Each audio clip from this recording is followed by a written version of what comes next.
lot of events taking place that for us were very emotionally churning and disturbing. There were moments when we would feel that Prabhupada was going to recover, when he would start to take something and indicate that he would stay with us, and we would feel the greatest elation and the greatest joy. We felt like we had been dunked under water in a dunking chair, and suddenly we were being brought up for a breath of air. And then, just as extreme and suddenly, we would see a symptom that he was not perhaps recovering his health, and it was continuing to deteriorate. And then we would be plunged into the greatest, in the abyss of lamentation and great fear and anxiety that he might leave us. So it was emotionally extremely difficult time. And I was present at the time when Krishnadas Babaji came to visit Srila Prabhupada and sat on his bed at his feet, and massaged Srila Prabhupada's feet and held his hand. And Srila Prabhupada asked him for forgiveness, saying, "Please forgive me for offenses that I committed to my God brothers, the Vaishnavas." He said, "What could I do? I had to preach strongly." And Krishnadas Babaji, of course, rubbed his hand, rubbed his arm, and said, "There's no offense, Swamiji. There's no offense from you." I think he said, "Please be at peace." And Prabhupada actually cried for that forgiveness. I went to Vrindavan and I had a letter from Jayapataka Maharaj explaining about the idea of going to Nepal to go and start a center. So Prabhupada got the letter, and then he called me. He was sitting on the veranda upstairs and he looked very ill. I'd never seen him looking so ill. And then he welcomed me and he thanked me for preaching in Bangladesh. And then he told a story about one Bengali poet, Michael Madhusudan Datta. He had gone to London and he squandered all his money. So then he was asking everyone to please help him, and no one would give him any money except this one gentleman called Vidyasagar. So he gave him some money, and so this poet glorified that man. He said, "You've got the courage of an Englishman and the heart of a Bengali mother." So then Prabhupada said that you're an Englishman, a Britisher, and you have to show that courage. The British were famous for expanding an empire. He said they expanded their empire all over the world. Even America is your creation. So similarly, you should expand the empire of Krishna consciousness and do it with the courage of an Englishman and the heart of a Bengali mother. Srila Prabhupada would have darshan of the deities, and it was not uncommon. He had these sunglasses, as you can see in the video. Tears would stream down his eyes, roll down his cheek, just with his hands folded, slight nod. Each deity and given some charnamrita. And then taken into the courtyard under the shade of the tamal tree, and Satchidananda, a brahmachari, sang many of the nice bhajans in the courtyard. Srila Prabhupada would sometimes ask for him by name. He had such a sweet, melodious voice. And the boys would get up, 2 or 3, 4 of them at a time, and they would dance in front of Srila Prabhupada, and Prabhupada would nod his head. It was so nice. One afternoon, many of our older godbrothers were in the room with Srila Prabhupada, and many of those who were supposed to initiate disciples after his disappearance were there. And then Prabhupada said to them, "Of my disciples, I see no one who has my qualities. If I see a group of them together, some percentage of my qualities are certainly there." He said, "So I have some faith that this movement can go on. The test of your love for me will be shown by how well you cooperate together."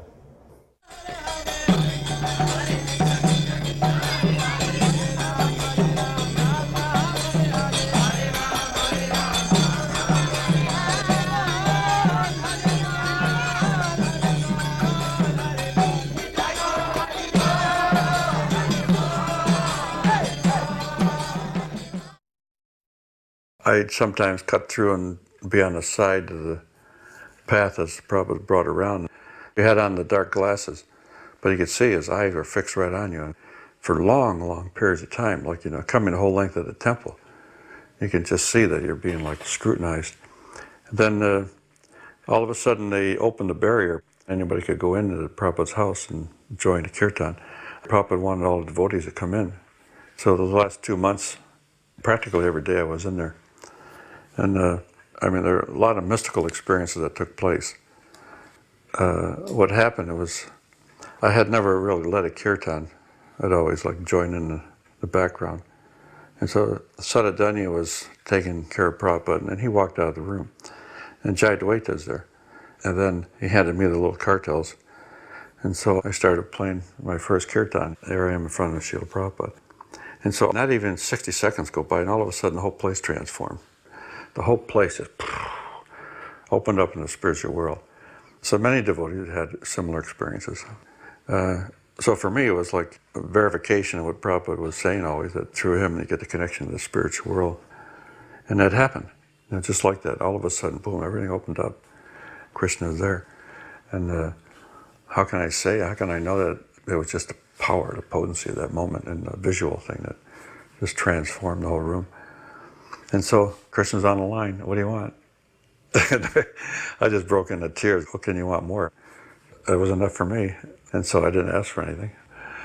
But by the mercy of the spiritual master, we're thrown right into the spiritual world, whether we know it or not. Shortly before Srila Prabhupada left, we were in Hyderabad farm, and we heard that Srila Prabhupada was very ill in Vrindavan and might be leaving us very soon, and we wanted so badly to go, but we couldn't leave the temple alone. There was nobody else there. And then when Brahmachari came and kindly agreed to stay just for a very few days and let us go to Vrindavan, we had very little money, but somehow we booked on the most basic tickets all the way from South India up to Mathura. It took a long time, and we had to sit on our suitcases with the chickens and the goats. It was a big austerity to get there. And then when we got to Mathura, we only had enough time to go and take one darshan of Srila Prabhupada and get back to Mathura for the train back down south again, which was a 2 or 3 day ride. So we took a tanga and we rushed to Vrindavan temple, and we knocked on the door of Srila Prabhupada's quarters, and we were told, Srila Prabhupada's not seeing anybody, only a few sannyasis. There's no way. And we tried to explain, but we've come all the way from Hyderabad, and it's our last chance to see Srila Prabhupada. No, it was Bhavananda Prabhu was telling us, no, I'm really sorry. He was, very kind about it, but it's just not happening. And so then we were so sad. So we came out, and then we were standing on that path outside the rose garden, and then there's French windows, French doors, and then there was the bed where Srila Prabhupada was lying. So we were standing on that path and just saying our last prayers to Srila Prabhupada, and knowing that he was just on the other side of those doors and curtains, but we couldn't see him. And suddenly the curtains opened, and the doors opened, and there was nobody else around on the path. There was only us. And we said our last goodbyes to Srila Prabhupada. We paid our obeisances, and we saw Srila Prabhupada lying there so ill, and we could take a last darshan. And Prabhupada gave us quite a darshan, and then the curtains closed and the windows closed. And then Bhavananda came out, and he said, those curtains and doors haven't been opened in months. And suddenly Srila Prabhupada said, open the curtains, open the doors. So again, Srila Prabhupada just knew. He knew that we were there. He knew that we'd gone through quite some austerity to take a last darshan. He knew it was in our hearts. We just wanted to see him one last time. And he granted that. At some point, Yadabara asked if we could film him while he translated. And finally we got permission. We set up some lights so that they were not too bright. The bright lights bothered Prabhupada's eyes. And we filmed him as he translated from the 10th canto, chapter 13, text 53 of Srimad Bhagavatam. And our microphone was right next to his mouth, and I had the headphones on, so I heard him speaking. And he said right into my ears, everything is acting, moving by the supreme desire of Krishna. This consciousness is Krishna consciousness. So although I heard that from him directly, I could in no way relate it to that situation that Prabhupada was about to leave this planet, was speaking one of his last purports, that this was the supreme desire of Krishna was beyond my comprehension. What we wanted at that point was Prabhupada's vibrant preaching, his good health, traveling around the world, guiding us and correcting us, enthusing us, showing us what it's like to be a Krishna-conscious devotee. And to think that now it was Krishna's desire that he leave was unacceptable. And also in that purport, reading it today, there's no way of guessing the dire circumstances that Prabhupada spoke it in. Right there in that one purport, it was Prabhupada's determination and his 100% dedication to the mission of his spiritual master. Completely resolute in his purpose. Varnashram dharma is so essential that people remain in Sattva.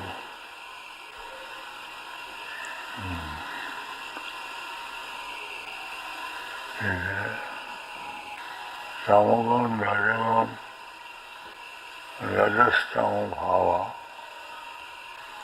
increases lust and greediness, and that implicates the living entity to exist in this material world in many, many forms. That is very dangerous. Therefore,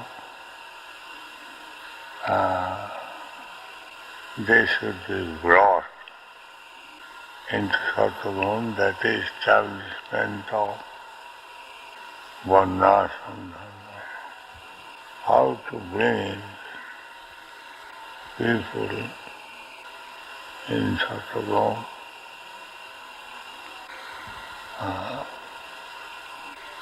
with Brahminical qualification,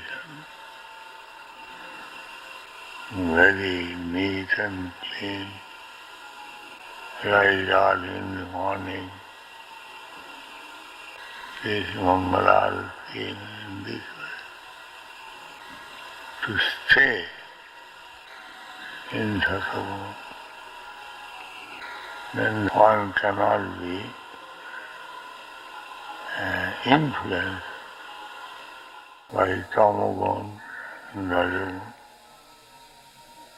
That is the special feature of human life. He spoke about ISKCON as a child, as a baby, that needs nourishment, that needs protection. And he expressed to me true concern that after his departure, he was concerned for the baby. And he emphasized, kind of begging, that unite together, stay together, so that this ISKCON, this baby, can be protected. And there was a clear link that he wasn't talking about the buildings, he wasn't talking about the forms.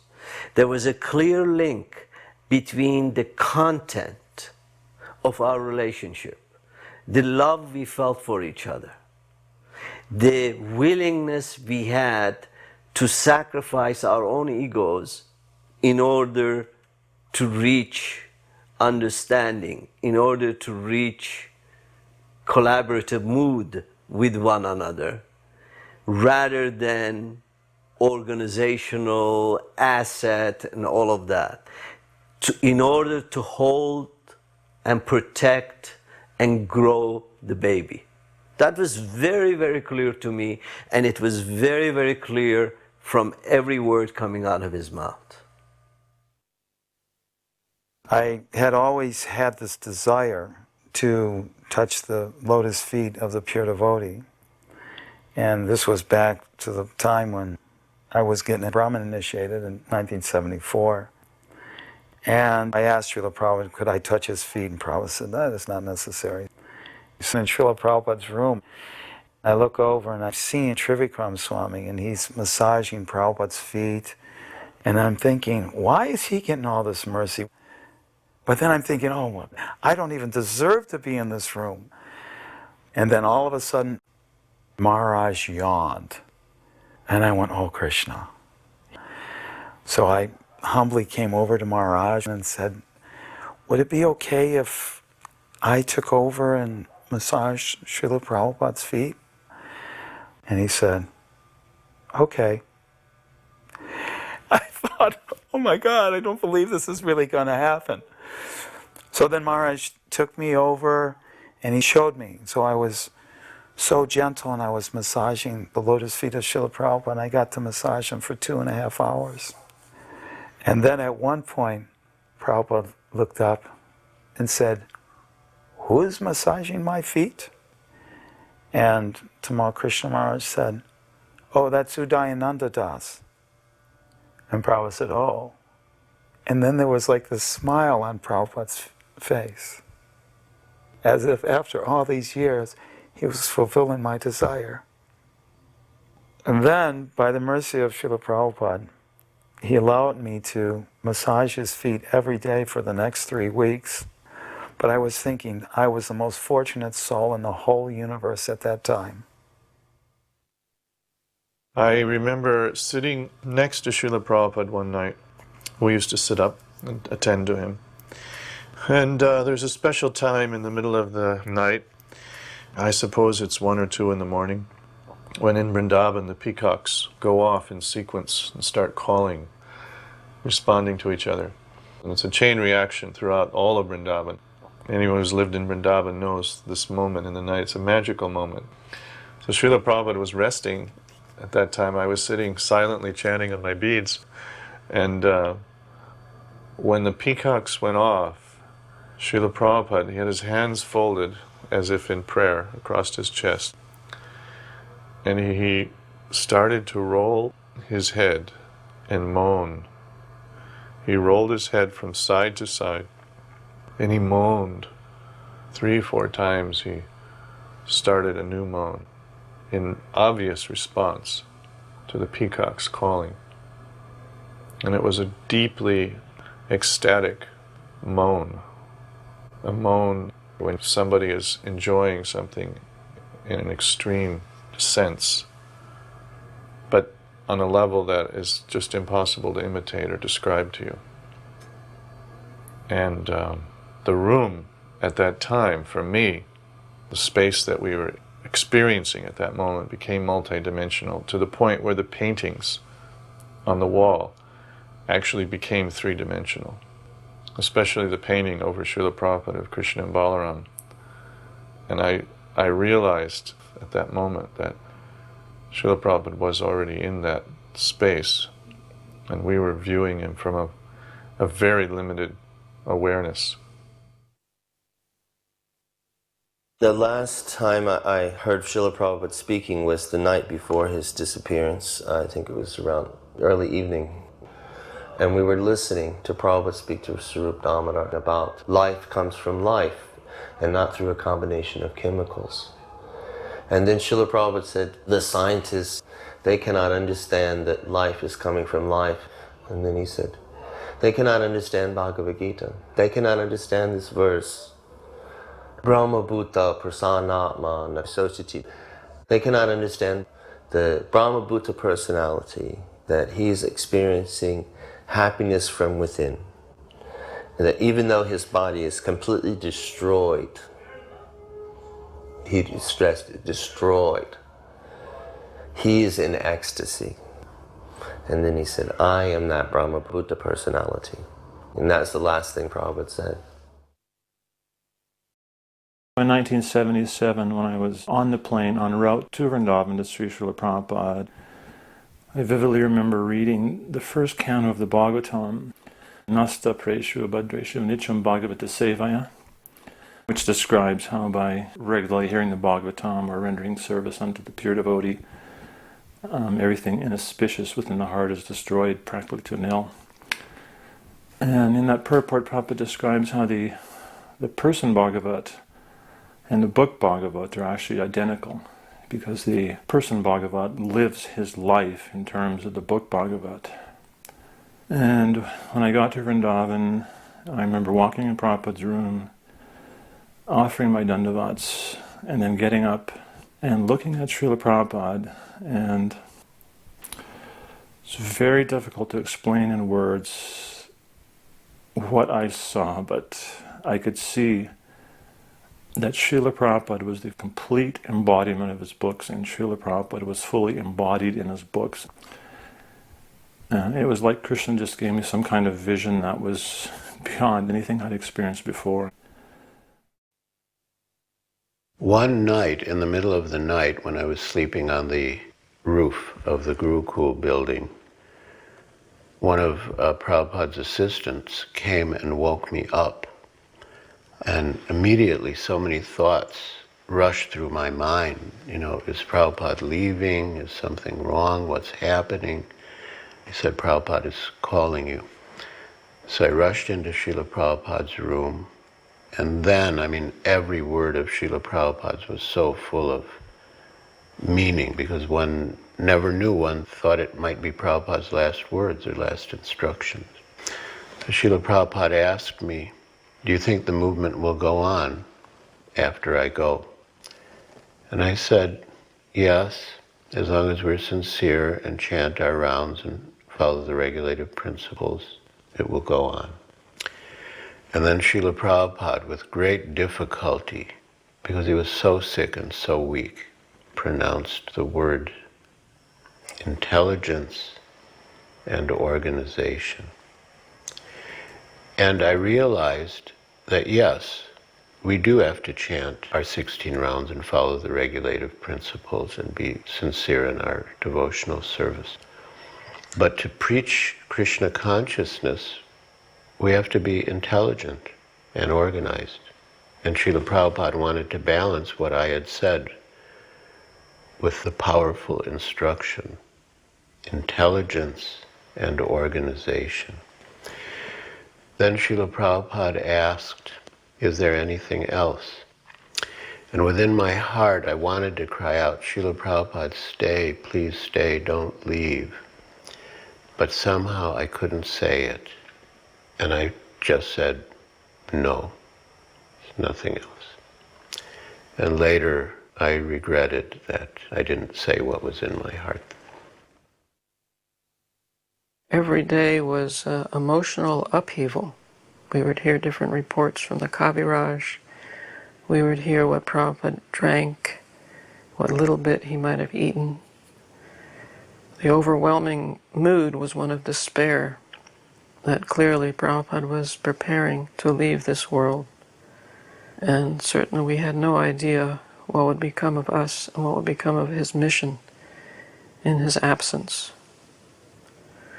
Very often his godbrothers would come to visit him, to say farewell, and Prabhupada would exhibit extreme humility and apologize for saying things that perhaps offended his godbrothers.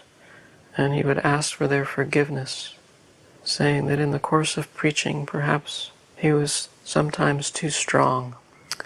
And his godbrothers invariably would say, no, there is no offense taken, that Srila Prabhupada has gloriously served their spiritual master, and they took him as their leader.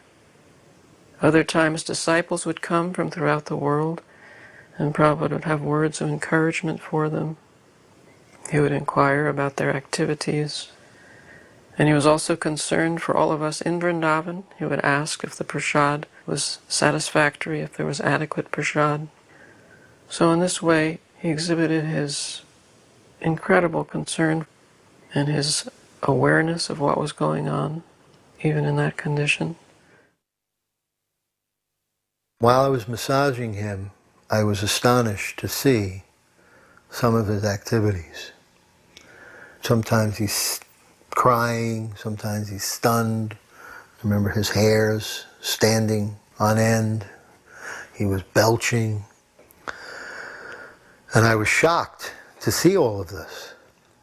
And then I started to remember in Nectar of Devotion that each one of these was an ecstatic symptom of a greatly advanced devotee who is in the highest stages of spiritual consciousness.